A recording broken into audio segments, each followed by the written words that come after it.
Olá, graça e paz, família, auxílio ao mestre. Tudo bem? Estamos de volta para mais um estudo da Escola Bíblica Dominical. E nesse trimestre nós estamos abordando os dilemas e os conflitos vividos pelos profetas que foram usados por Deus. O tema desse trimestre é o retorno ao Ribeiro de Querite. Nesse quarto trimestre, o Espírito Santo de Deus tem comunicado aos nossos corações e estamos na dependência do Senhor, produzindo esse material, esse conteúdo, para a edificação da igreja, para o crescimento e a edificação do corpo de Cristo. Que o Espírito de Deus venha completar na sua vida aquilo que nós não iremos conseguir em virtude da nossa limitação, das nossas imperfeições. E hoje nós estaremos estudando a lição de número 11. Jonas, um profeta contraditório. Texto-chave. Porém, Jonas se levantou para fugir da presença do Senhor para Tarsis, e descendo a Jope, achou um navio que ia para Tarsis. Pagou, pois, a sua passagem e desceu para dentro dele, para ir com eles para Tarsis, para longe da presença do Senhor. Livro de Jonas, capítulo 1, verso 3. Texto base da lição.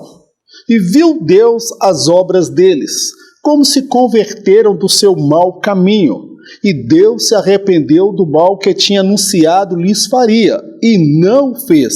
Mas isso desagradou extremamente a Jonas, e ele ficou irado, e orou ao Senhor e disse: Ah, Senhor, não foi esta a minha palavra estando ainda na minha terra?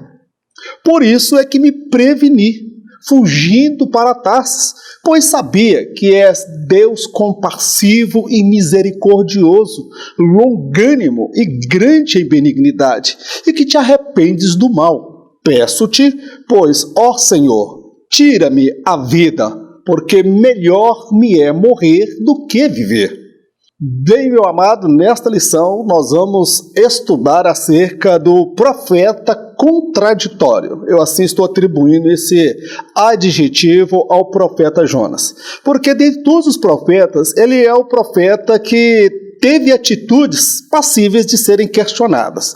Observa que Deus orienta ele para ir para Nínive, e ele vai pelo caminho oposto, ele tenta fugir da presença de Deus. Em outro momento, ele desejou a própria morte, e nós vamos ver esse profeta em outro momento clamando pela própria vida. Ele não sabia se queria morrer, se queria viver. Então logo ele chegou em Nínive, ele logo se apressou para pregar a mensagem do juízo. E a mensagem dele não foi para arrependimento, mas um ato inesperado, um fenômeno inesperado ocorreu, que todos os moradores de Nínive se arrependeram dos seus pecados e, contrariando o sentimento de um pregador que ganha toda uma cidade, que almas se convertem através da sua pregação, Jonas ficou murmurando, reclamando e brigando com Deus, porque Deus era misericordioso. Mas a mesma misericórdia que Deus mostrou para com a cidade de Nínive foi a mesma misericórdia que salvou o profeta da condenação e do inferno. Nós vamos aprender nesta lição de hoje o perigo da religiosidade, o perigo do legalismo, quando nós julgamos as pessoas a partir da nossa visão de vida, a partir dos nossos conceitos de certo e errado, a partir dos nossos padrões de justiça, porque Deus, Ele ama todos os pecadores, em todos os 4 cantos da terra, todos os povos, nações, tribos e línguas. Deus não é evangélico, Deus não é crente, Deus não é gospel, Deus não é espírita, Deus não é católico, Deus, Ele é Deus. E muitas vezes temos uma visão de um Deus engaiolado, que só pode agir dentro do nosso meio, dentro do nosso segmento, dentro da nossa visão e dentro dos nossos valores. Uma visão distorcida. Nesse primeiro momento da lição, nós vamos estudar acerca da visão do profeta em relação a Deus. Embora Jonas fosse um profeta do Senhor, ele não tinha um conhecimento aparentemente mais aprofundado. E a partir do texto é que nós vamos fazer essas colocações acerca da visão distorcida do profeta em relação ao Senhor. A visão de um Deus engaiolado. Jonas demonstrou uma visão distorcida acerca da sua fé e suas convicções em relação a Deus. Segundo a sua visão, o Senhor deveria trabalhar tão somente a favor de Israel e ninguém mais. Nenhum outro povo seria digno ou tampouco merecedor do favor divino.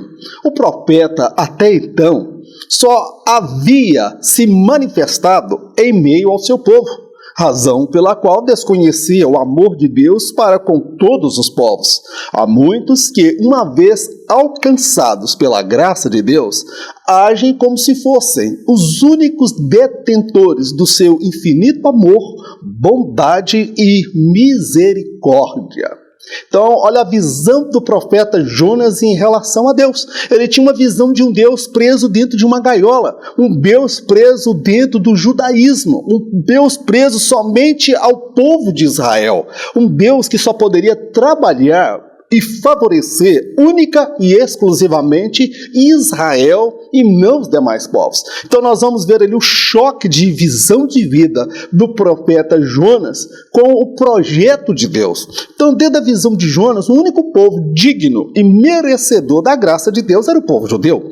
Mas diga-se de passagem que Jonas, ele foi profeta nas tribos de Israel, as tribos do norte. Foram as tribos que se entregaram à idolatria, se entregaram ao pecado e ao paganismo. Então nós vemos aí uma visão de um profeta religioso, um profeta que achava que Deus era judeu, que Deus só trabalhava a favor de Israel. Por que isso aconteceu, irmãos? Porque até então, o profeta Jonas foi chamado por Deus para profetizar somente entre o povo judeu, entre o povo de Israel. Então a visão dele que Deus era somente a favor de Israel, que os demais povos, os gentios, eles não tinham direito de ter acesso a Deus ou serem alvos da sua misericórdia. Meu amado, dentro do nosso segmento existem muitas pessoas como o profeta Jonas. São aquelas pessoas que têm a visão de um Deus que acha que Deus é assembleiano. O presbiteriano pode achar que Deus é presbiteriano. O metodista achar que Deus é metodista. O maranata achar que Deus é maranata. O católico vai achar que Deus é católico. E Deus, irmãos, ele não está preso dentro da nossa visão, dentro do nosso credo, dentro da nossa concepção. Deus, ele é Deus sobre todas as coisas. Ele ama todos os povos e todas as nações. Qual o perigo da religião, amados? A religião, ela torna as pessoas, às vezes, legalistas. As pessoas que uma vez foi alcançado pela graça de Deus, agora elas agem como se fossem os detentores do favor de Deus, fossem os únicos que fazem jus à misericórdia, à bondade, ao milagre, ao cuidado e à providência de vida para as nossas vidas. Então, meu amado, precisamos abrir os nossos olhos e ampliar a nossa visão, para que nós não tenhamos uma visão tão distorcida como a do profeta Jonas. Deus não está preso, limitado dentro da minha visão, dentro da sua visão, dentro da nossa visão, porque Ele é Deus, Ele ama todos os povos de todas as nações, tribos e línguas. A visão de um Deus limitado.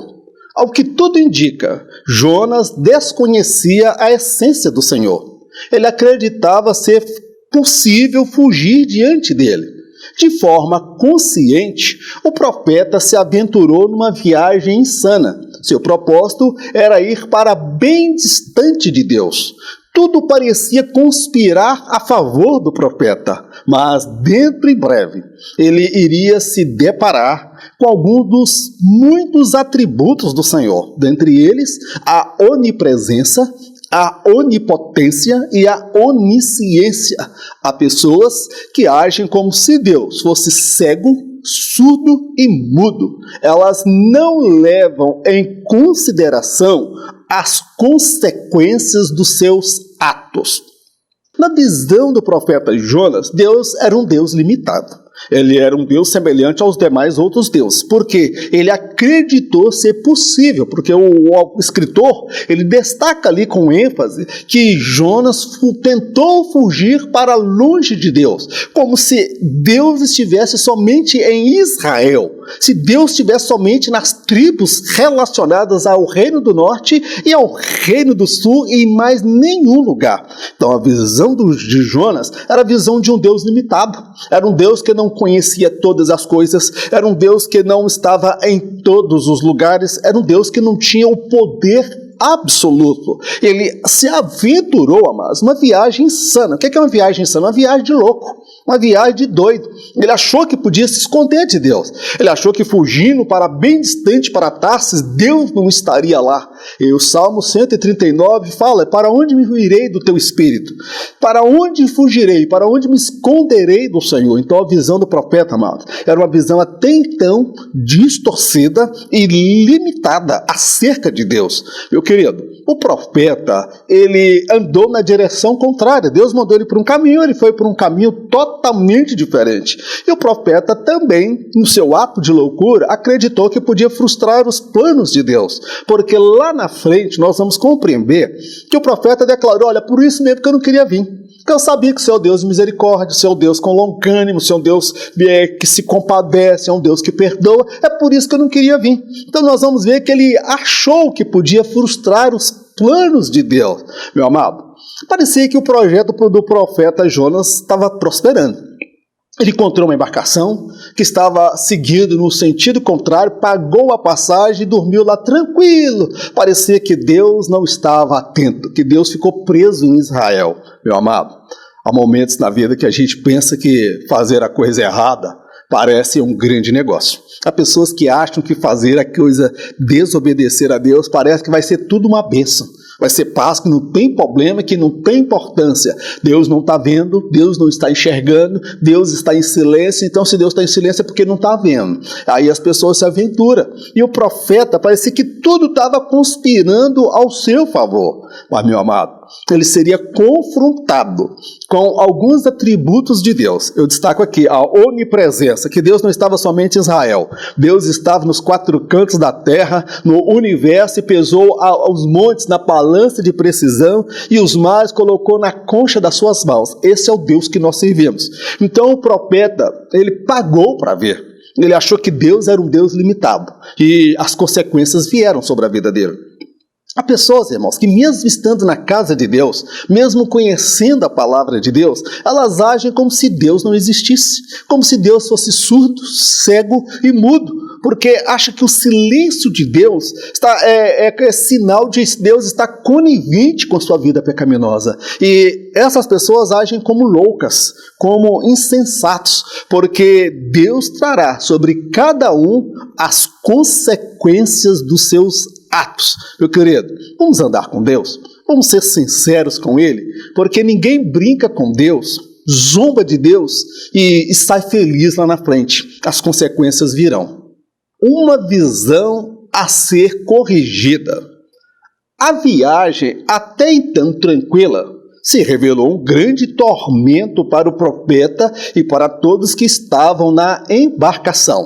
Em face da morte, cada um clamou ao seu Deus. Todavia, somente um homem, de fato, conhecia a razão daquela grande tormenta. Dentro em breve, todos se curvariam ante o poder do único e verdadeiro Deus. Nos 3 dias seguintes, o Senhor iria corrigir a visão do profeta, e isto se daria em meio à angústia da morte. Muitas lições importantes nos são transmitidas nos momentos de intensa angústia e dor. Ele era profeta, era homem de Deus, era a boca de Deus. Todavia, a visão de Deus, o conhecimento de Deus na vida do profeta Jonas era um tanto que limitado. Mas Deus ia mudar essa visão dele, meu amado. Vamos dizer que ele estava com catarata, estava com miopia espiritual, que ele não tinha uma visão mais plena. Mas Deus iria abrir os olhos do profeta, porque ele achou que podia fugir da presença de Deus, que estava tudo tranquilo. Mas a tranquilidade, meu irmão, ia virar um vendaval.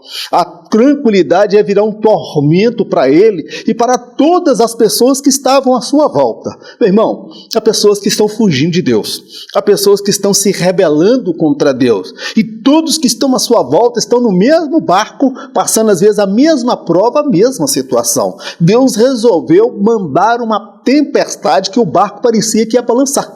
E aqueles marinheiros, todos supersticiosos, cada um com a sua crença, cada um com a sua fé, cada um na crença em um Deus, cada um invocou o seu Deus, por invocar todos os deuses que eles conheciam, até que clamaram, buscaram o profeta Jonas. Somente o profeta Jonas conhecia o Deus verdadeiro, e Jonas compreendeu que toda aquela tempestade, aquele vendaval, aquela aflição, a ânsia da morte, aquilo era a ira de Deus sobre a vida dele. Pelo menos ele teve discernimento, ele teve bom senso e reconheceu que ele era o motivo daquela derrota, ele era o motivo daquela situação de catástrofe, e ele falou: olha, isso aí está acontecendo por causa de mim, porque eu fugi de Deus, o Senhor está contra mim. E eles tiveram que jogar Jonas dentro do mar, meu querido. Então, meu amado, o que nós vemos ali, que o Deus único e verdadeiro passou a ser conhecido por aqueles marinheiros no meio da angústia, no meio da ânsia da morte, no meio do desespero. Eles tiveram um encontro com Deus e fizeram até sacrifício ao Deus verdadeiro. Aqueles homens se converteram no meio da aflição, irmãos. A aflição para eles gerou salvação, mas a aflição para o profeta gerou, meu amado, aflição e angústia, porque a luta dele só iria começar porque nos 3 dias seguintes ele iria aprender lições que ele só alcançaria, só aprenderia diante das adversidades e as dificuldades da vida. Meu amado, eu não sou masoquista, eu não gosto de sofrer, eu não gosto de luta, de batalha, mas eu tenho que confessar que há experiências com Deus, há lições que nós aprenderemos com Deus somente nos momentos de angústia e nos momentos de dor e de aperto e de aflição. É o momento que nós estamos mais ligados com o Pai. É o momento que nós estamos mais ligados no trono de Deus para vencer as lutas e as dificuldades desta vida. Então, meu amado, a palavra do Senhor afirma que todas as coisas cooperam para o bem daqueles que amam a Deus, para aqueles que são chamados segundo o seu propósito. Talvez Deus esteja permitindo uma adversidade na sua vida para abrir os seus olhos, abrir a sua visão, seu conhecimento, seu entendimento de Deus. Porque Jó, ele vai declarar que antes eu te conhecia de ouvir falar, mas após passar por tantas perdas, derrotas, aflição, doença e tantos dissabores, hoje eu te conheço muito mais do que eu conhecia antes de passar por tudo que eu passei nesta vida. Meu amado, vamos passar pelas lutas, as dificuldades, mas de cabeça em pé, porque o nosso Deus está sentado no trono, coordenando as nossas vidas. Amém, meu amado? Do mais profundo abismo ao céu.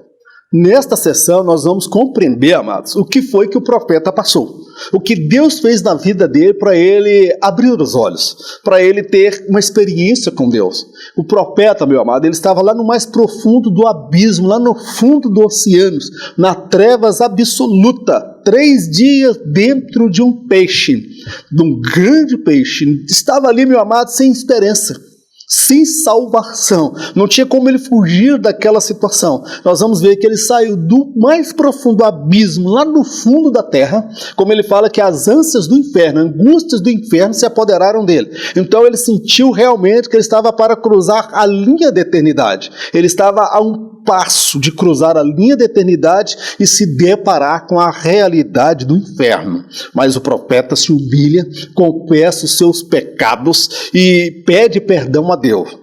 E Deus muda a sorte do profeta. De lá do mais profundo abismo, Deus faz ele enxergar a luz do dia novamente. Esse é o Deus que nós servimos. É um Deus que tem prazer em perdoar, é um Deus que tem prazer em usar de misericórdia até para com aqueles que estão entrando, fugindo da sua presença. O terror do inferno. Em um intervalo de 3 dias, o profeta experimentaria as mais duras lições de toda a sua vida. Ele descobriria que o Deus de amor é também um Deus de justiça plena. O terror do inferno se apoderou de Jona nos 3 dias em que passou dentro do grande peixe. Seu desejo era obter uma única chance de refazer todas as escolhas equivocadas que havia feito anteriormente. No inferno, é possível encontrar pessoas arrependidas da vida que viveram. Infelizmente, esse arrependimento não pode mudar-lhes seu presente ou tampouco o futuro. Lá do fundo do oceano, lá no abismo, ele se deparou com o terror do inferno. Ele não cruzou a linha da eternidade no sentido de morrer e ir para o inferno, porque a Bíblia fala que o homem está destinado a morrer uma só vida e depois disso segue-se o juízo final. E diga-se de passagem, eu quero fazer uma colocação, que as pessoas mais arrependidas estão no inferno. No inferno encontro pessoas ali que se arrependem do estilo de vida que viveram aqui. Pessoas que dariam tudo para retornar a esta vida e fazer outras escolhas diferentes daquilo que fizeram quando estiveram aqui. Então lá no inferno nós vemos pessoas arrependidas e infelizmente, irmãos, aquele arrependimento ele vem fora de hora. Aquele arrependimento não tem mais validade. O arrependimento é para os vivos e não para os mortos, tá bom, meu amado? Então nós vemos aqui que o profeta ele se deparou com a realidade do inferno.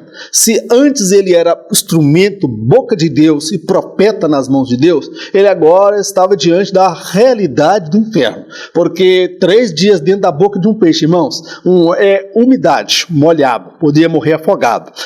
A pressão nos seus tímpanos, meu irmão, mais densas trevas, e aquele animal navegando, talvez dando enjoo. Meu irmão, o que o profeta passou ali era uma coisa para deixar qualquer um desnorteado, qualquer um abalar sua estrutura emocional, psicoemocional. Ele poderia ter sequelas, traumas, mas Deus entrou com ele naquele grande peixe.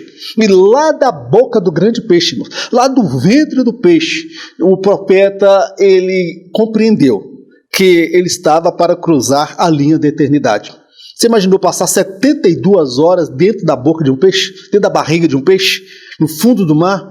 Meu amado, ele não traz pormenores e detalhes do que ele viveu lá, mas ele viveu a sensação de estar no inferno, 3 dias, e meu amado, aquilo mudou a vida do profeta. Aqueles 3 dias traria para ele ensinamentos para a vida toda. Eu já li obras de escritores que tratam de experiência de Deus levando até o céu, a divina revelação do céu.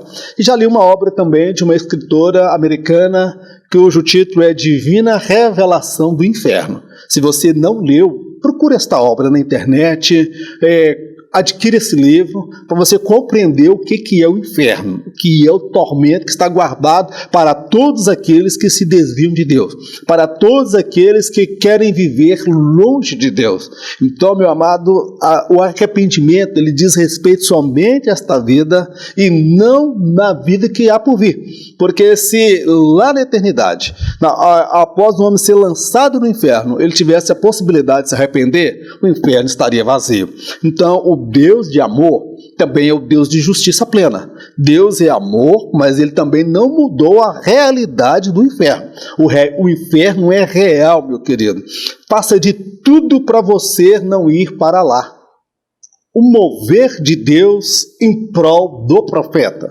O Senhor mostrou sua misericórdia para com Jonas antes mesmo que este o clamasse. Ao grande peixe foi dada a ordem de apenas engolir o profeta. Sua digestão e seu metabolismo foram modificados pelo Criador.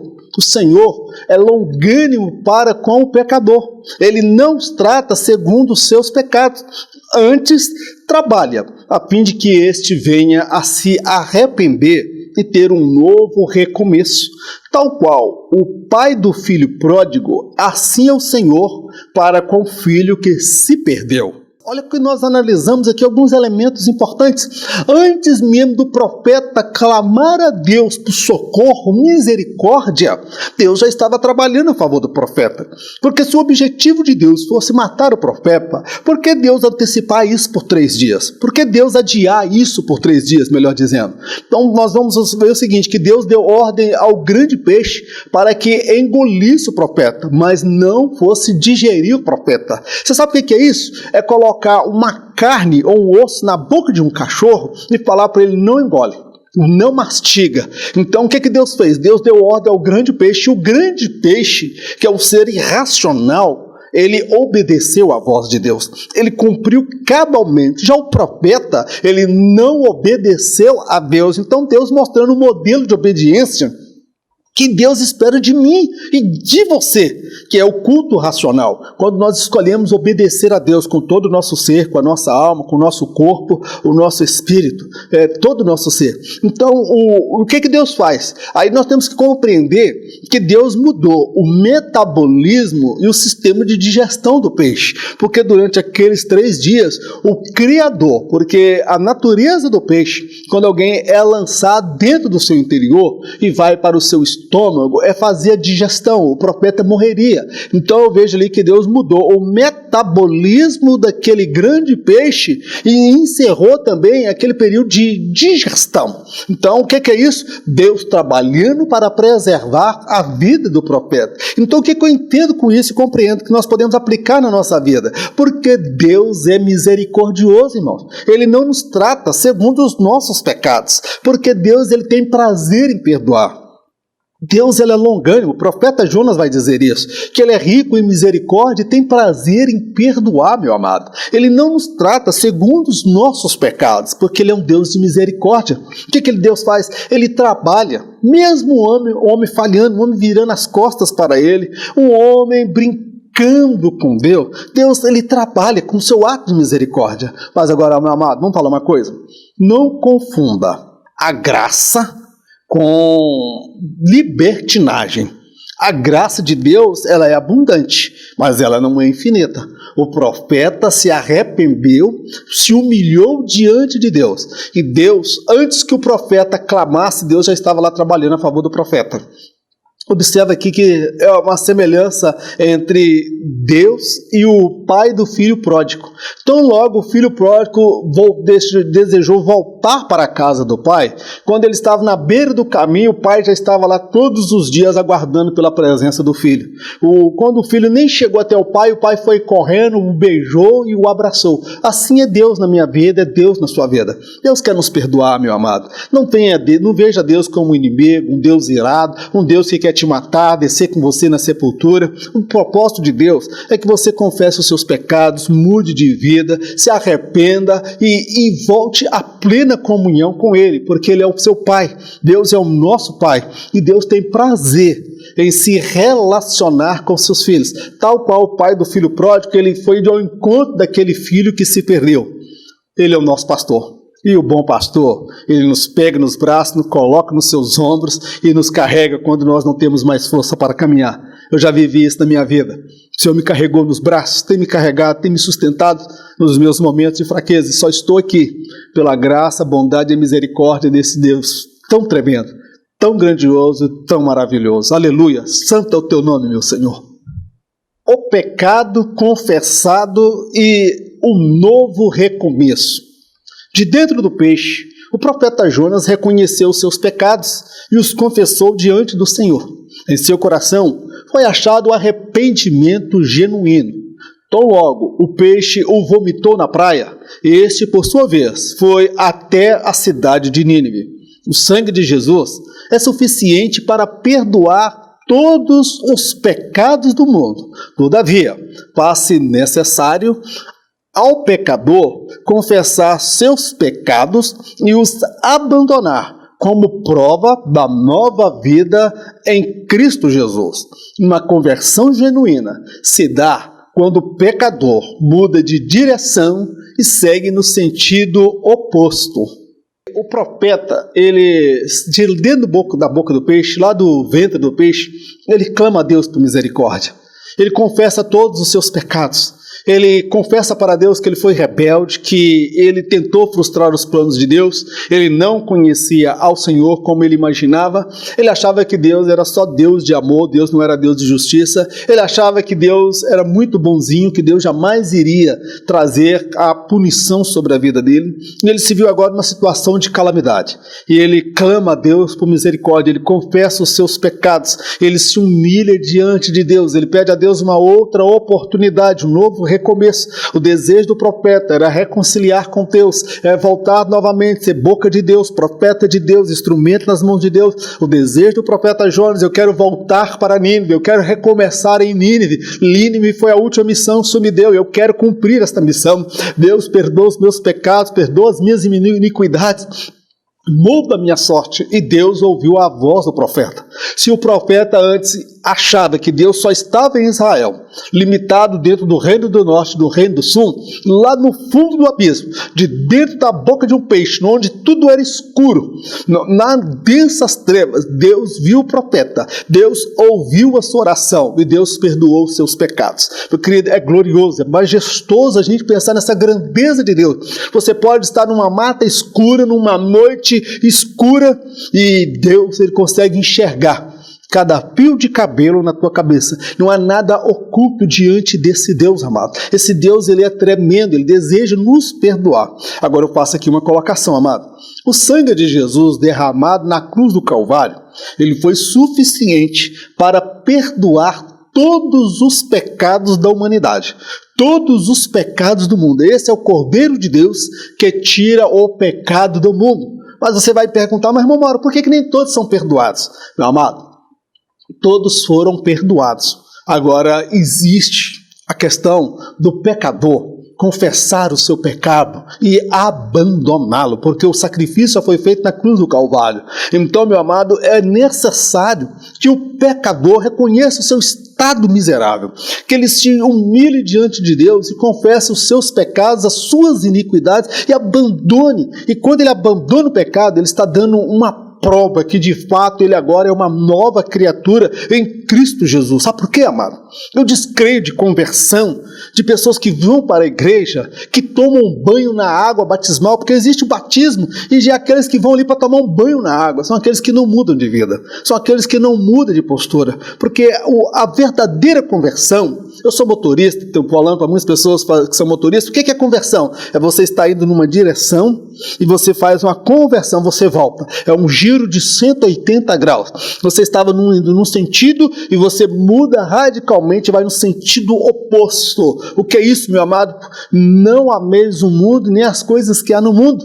Então nós passamos agora a assumir uma nova visão, um novo projeto, um novo propósito de vida. Nós somos nova criatura. Nós não vivemos mais segundo o curso deste mundo. Nós não vivemos mais fazendo a vontade do inimigo das nossas almas. O nosso prazer está na lei do Senhor. Então, meu querido, eu creio no perdão dos pecados, mas esse perdão, ele só pode ser de fato alcançado quando nós confessamos os nossos pecados. Por isso que João vai dizer: filhinhos, não pequeis, mas se todavia vocês pecarem, o sangue de Jesus Cristo vos purifica de todo pecado. Meu amado, todo pecado confessado, todo pecado abandonado, pecado segredo, pecado guardado em segredo, pecado oculto, pecado camuflado, pecado doméstico, aquele pecado que não tem problema, não tem importância, Deus só quer um coração, meu amado. São esses aí que vai levar você para o inferno.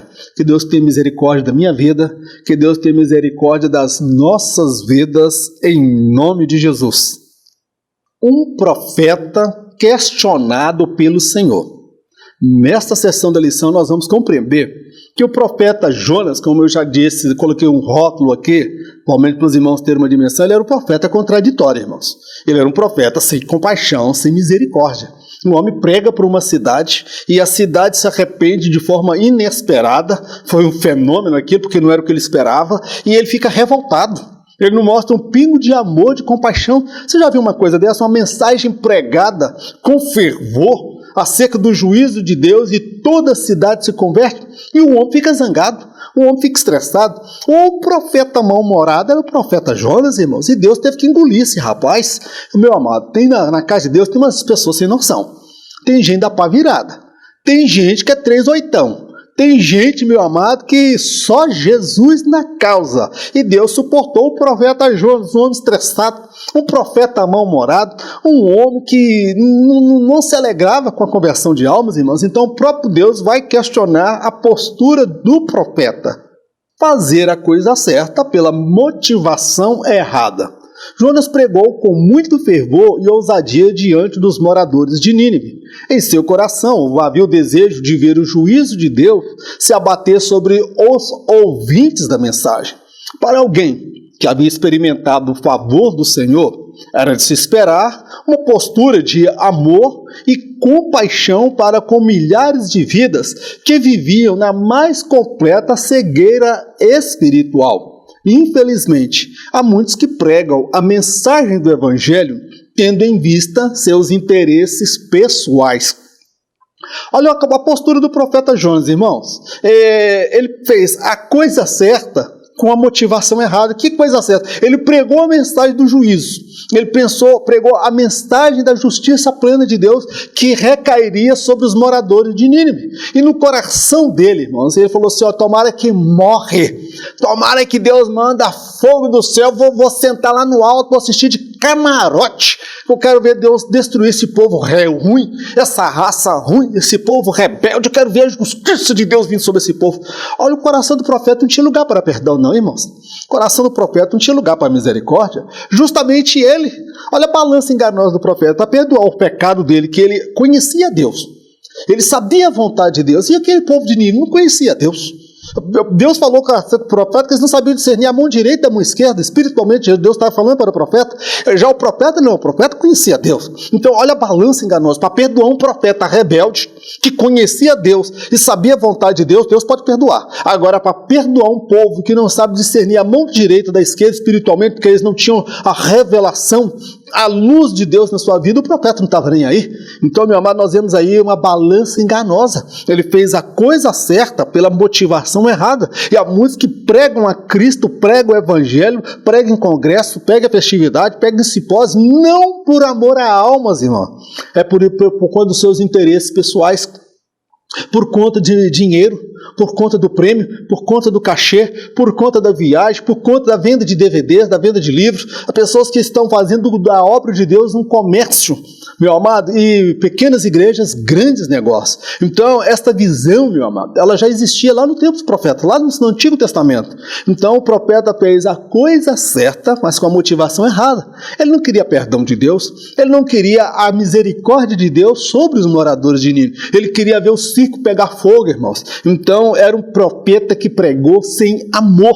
Aquele povo só foi salvo pela graça, bondade e misericórdia de Deus, que o profeta preferiu até morrer para não ir para Nínive. E Deus mudou o coração do profeta e fez ele ir lá, porque ninguém frustra o plano de Deus. Amém, meu amado?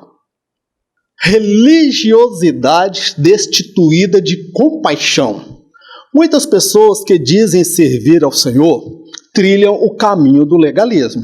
Para estas, não há lugar para a misericórdia. Tudo e todos devem ser tratados a partir dos seus conceitos de justiça. Jonas se revelou uma pessoa meramente religiosa. Qualquer que não se enquadrasse dentro dos seus critérios deveria ser consumido vivo. Felizmente, ao profeta foi dada a ordem para tão somente pregar a mensagem, pois ao Senhor pertence a tarefa de julgar os pecadores. Meu querido, o profeta Jonas, vamos falar uma coisa?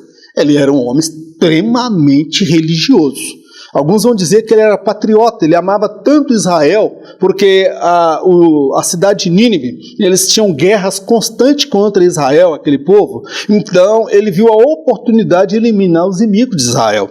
Mas eu olho ali, meu amado, que ele era um homem meramente legalista, religioso, e ele tinha capacidade, irmãos, de julgar as pessoas a partir dos seus critérios pessoais. Qual o critério que Jonas usou para condenar os moradores de Nínive? Qual é a balança que ele usou? Quais foram os valores que ele pesou na balança? Deus olhou para aquele povo, irmãos, e viu que eles eram ignorantes espirituais. Eles não tinham a revelação, eles não tinham conhecimento. E Deus se compadeceu daquelas milhares e milhares de pessoas naquela cidade e até dos animais. Deus usou de compaixão, porque eram pessoas ignorantes, não tinham conhecimento da verdade de Deus. Então nós vamos ver que o profeta, ele era legalista, irmão. Deus vai questionar o profeta, a postura dele. Vem cá, Jonas, você está pedindo para mim destruir esse povo? Mas se eu usasse o mesmo critério que você está querendo que eu exijo com esse povo, eu teria que condenar você novamente, eu teria que lançar você dentro do grande peixe, então mandar um terremoto, mandar um raio, um trovão, te matar. Então, meu amado, nós vemos aí que pessoas que são legalistas, religiosas, elas têm muita facilidade para condenar a vida dos outros. Ela tem muita facilidade para julgar a vida dos outros, mas não usa o mesmo critério para julgar a sua própria vida. Por isso que a Bíblia fala que examine-se o homem a si mesmo. A única pessoa que Deus me deu o direito de julgar sou eu mesmo, meu querido. Quer julgar alguém? Olha para a frente do espelho. E glórias a Deus, que Deus nos delegou somente a missão de pregar o Evangelho. Deus delegou ao profeta a missão e a tarefa para pregar a mensagem. Quanto ao julgamento, isso aí é com Deus. Eu tenho que pregar a mensagem do Evangelho. Paulo diz, ai de mim, se não pregar o Evangelho. Pregar o Evangelho, primeiro, é um privilégio, e segundo, é um dever nosso. Agora, meu querido, Deus não nos deu o direito de julgar ninguém. Tá bom, meu amado? Ninguém da turma do LGBT, pessoas que têm desejo com pessoas do mesmo sexo, pedófilos, homicidas, estupradores e toda a categoria de pecado que nós poderíamos dizer aqui. Deus não nos mandou julgar. E glórias a Deus que Deus não nos mandou julgar. Porque se Deus desse à igreja o poder de julgar a vida dos homens, irmãos, muita gente que seria pastor um dia não vai ser, porque a igreja teria matado.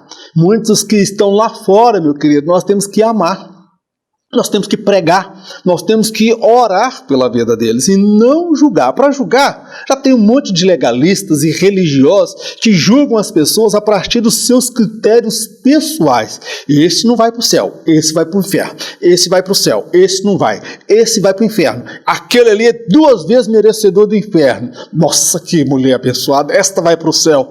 Meu querido, Deus nos deu a tarefa de pregar a mensagem. O julgamento é com Ele. Amém, meu irmão? Amém, minha irmã? Uma conversão inesperada. A mensagem de Jonas surtiu um efeito inesperado.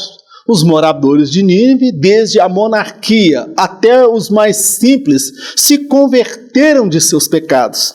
É possível afirmar que Jonas foi um dos avivalistas mais bem-sucedidos da história. Não obstante, ele foi um dos mais revoltados com o resultado que a pregação pode causar na vida dos ouvintes.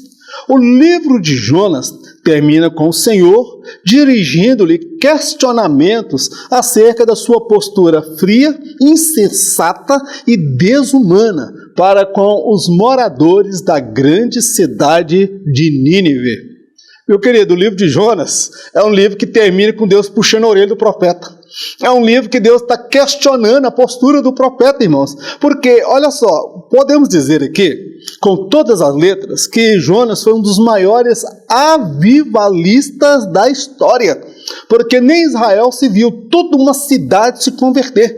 Todos se arrependeram. Isso foi do rei, que era o principal, ao menor, irmão. Nem os animais, nem as crianças comeram nada. 3 dias de jejum e oração com decreto do rei, que era a autoridade máxima. E todos clamaram. Sabe o que é clamar fortemente a Deus? O rei decretou, quem não clamar eu vou matar.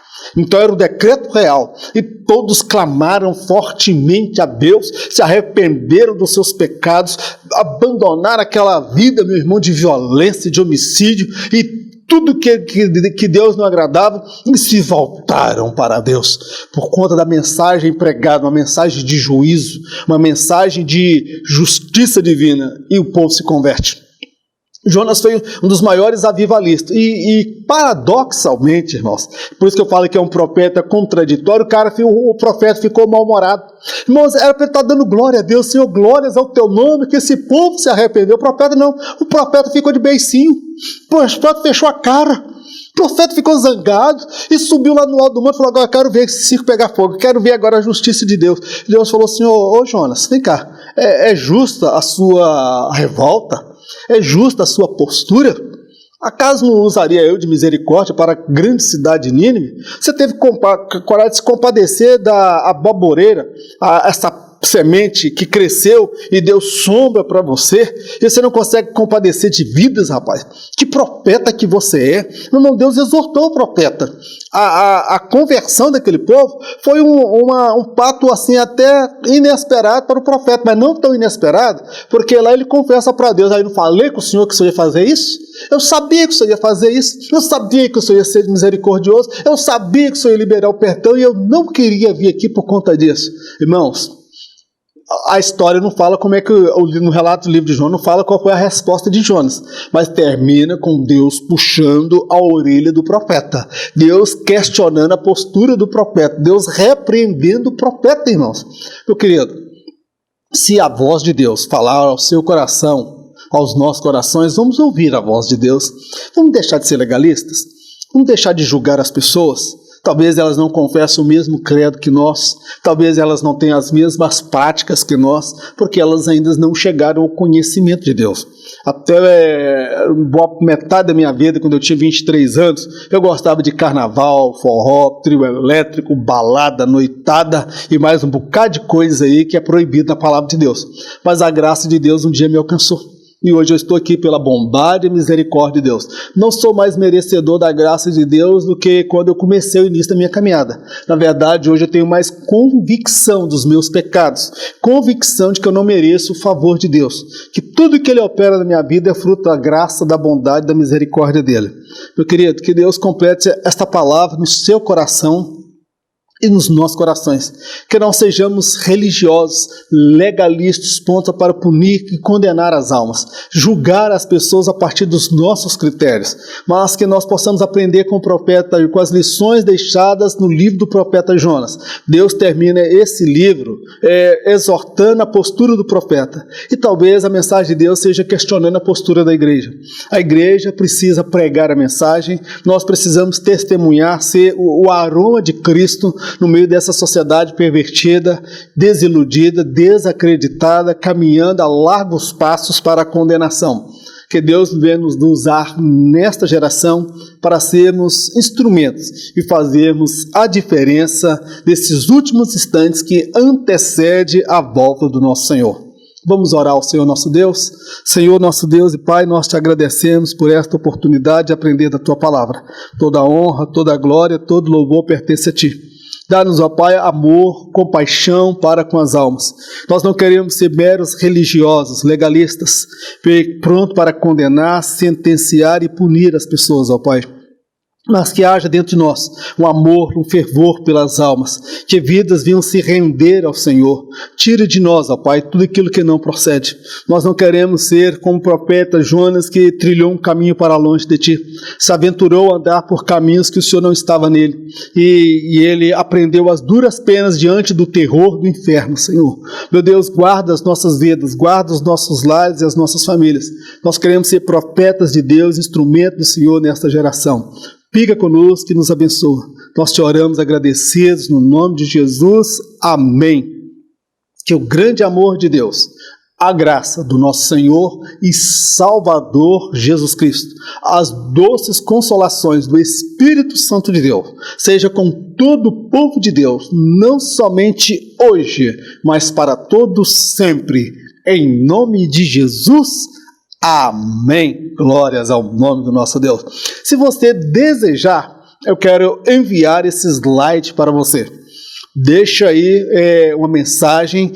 Eu quero enviar esse slide. Tenho meu telefone no WhatsApp. Você manda uma mensagem para mim e eu vou enviar esse material para você gratuitamente. Jesus já pagou lá na cruz do Calvário. Olha eu derrubando. Olha eu fazendo bagunça aqui no final do programa. Jesus já pagou lá na cruz do Calvário, amém, meu querido? Então eu quero ter a sua participação, eu quero ter você presente, orando, intercedendo pela minha vida, eu quero você intercedendo por esse projeto Auxílio ao Mestre. Fique na paz, Deus te abençoe e até a próxima oportunidade, em nome de Jesus.